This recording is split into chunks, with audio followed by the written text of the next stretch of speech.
Hello you guys, so today we're gonna do a key for a Chevy Cruze that using this style of key but with the push to start system. You can always notice by the button on the door. That key is not the program one, that key is the program one.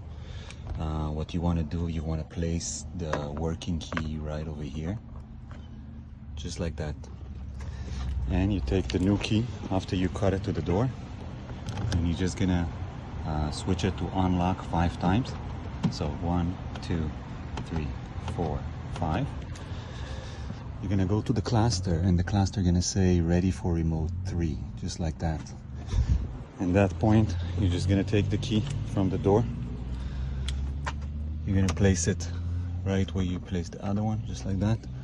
And you're gonna press the push to start once. And you're gonna look for that number to turn to 4. After I did that, your key is programmed to the vehicle. To get out from that programming, we're just gonna press the push to start for 12 seconds. So 1, 2, 3.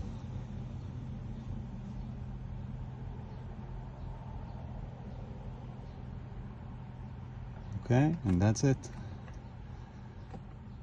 Job is done.